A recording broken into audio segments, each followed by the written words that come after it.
Haleluya. Dan kita masih tinggal di dunia. Sekitar kita ini ada dunia. Terus terang aja saudaraku, tubuh kita ini sangat bereaksi dengan dunia. Ya, tetapi inilah dia kabar baik tadi ya, hasilnya. Di dalam ini sudah lain. Ada Yesus, ada kehidupan kekal, ada Zoe, ada Roh Kudus, ya. Ada Yesus, hati Yesus, kasih Yesus, kuasa Yesus di dalam. Haleluya. Nah, jadi kita ini roh jiwa tubuh di luar dunia, saudaraku, ya. Di dalam ini ada hati yang baru dari Yesus. Terserah kita. Makanya di sini disuruh persembahkanlah tubuhmu sebagai persembahan yang hidup, kudus, berkenan. Jadi harus tunduk kepada yang di dalam ini, Yesus ini. Kita tidak mempersembahkan tubuh kita ya sebagai satu persembahan yang tunduk kepada Tuhan. Tapi kita mempersembahkan tubuh kita kepada sesuatu yang tunduk kepada kehendak duniawi. Dan kalau kita baca dalam firman Tuhan, saudaraku, itu akan membawa kepada maut. Nah, firman Tuhan dalam buku Yakobus berkata, hidup kita ini selalu ditarik ke dua arah. Satu ke arah dunia, tubuh ini, kehendak tubuh ini. Satu di dalam ke arah Tuhan. Karena ada roh Tuhan sudah di dalam. Kalau orang dunia ini nggak ada, saudara, nggak ada pergumulan. Dia senang aja ikut dunia ini. Bahkan bisa bangga dia. Kalau dia menipu nggak ketahuan dia bangga dia. Orang selamat, kalau betul-betul udah selamat, dia nipu yang di dalam merana. Karena sudah hidup. Kalau yang dalam nggak merana, hati-hati saudaraku. Itu sudah dilawan Roh Kudus itu. Bukan cuma didudukakan saudaraku atau tidak diperhatikan, tidak. Sudah dilawan dia.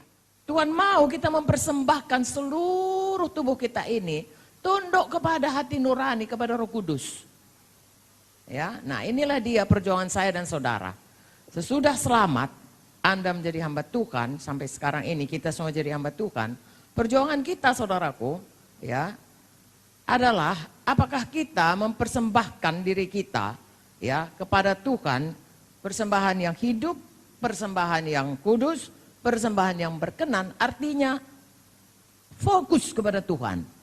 Segenap hati, segenap jiwa, segenap tubuh, segenap akal budi.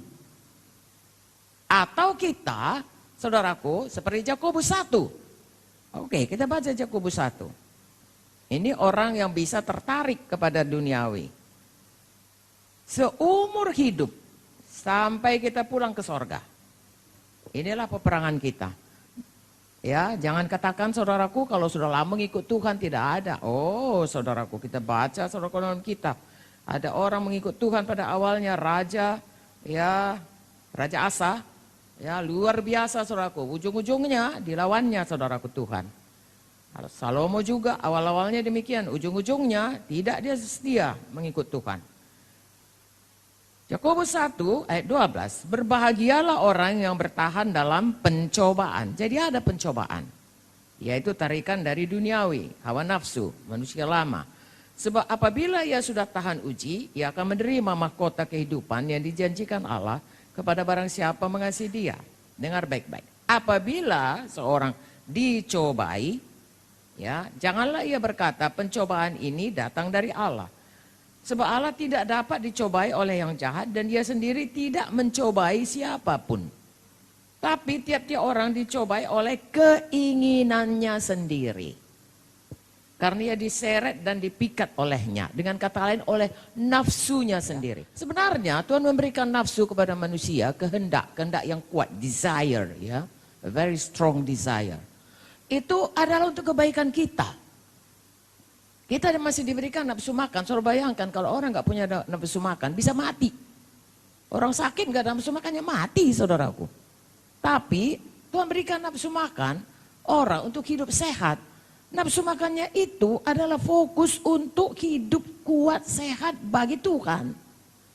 Tapi kalau bagi dirinya, itu yang saudaraku makan, ya, foya-foya, ya, gluttony. Datang sana makan, datang sini. Itu nafsu makan dipakai untuk memuaskan diri. Kaya, Tuhan mau kita keberkatan. Tuhan berkata Abraham itu kaya, diberkati untuk memberkati. Menyampaikan maksud Tuhan. Tapi kalau cinta uang, nafsu kaya itu untuk cinta uang untuk diri, itu akar dari segala kejahatan. Jadi saudaraku, nafsu itu diberi Tuhan, fokus dipersembahkan untuk kemuliaan Tuhan.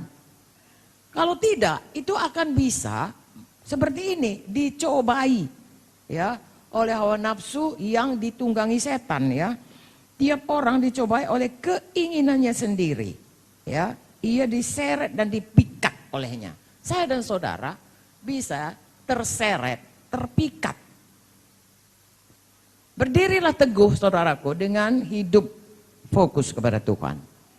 Kalau tidak, di dunia ini sekitar kita, panca indera kita ini sangat peka ya akan apa yang kita lihat, apa yang kita dengar, apa yang kita rasa ya, semua. Apa yang kita cium, apa semua. Saudara kalau cium bau-bau, saudara menjauhinya. Saudara cium, ayam goreng, saudara cari di mana ayam goreng itu. Kalau dia tidak dikuasai, dipersembahkan kepada Tuhan, ya tubuh kita ini untuk Tuhan, maka hidup kita ini akan selalu terpikat, terseret, lalu seluruh kejahatan bisa kita kerjakan. Itulah akibatnya. Kalau dosa, ia melahirkan dosa, dan kalau dosa itu sudah matang, ia melahirkan maut. Jangan mau dipikat, diseret. Persembahkan tubuh kita sebagai persembahan yang hidup, yang kudus, yang berkenan kepada Tuhan. Kasihi Tuhan dengan segenap hati, segenap jiwa, segenap akal budi, segenap kuat kita. Amin, saudaraku.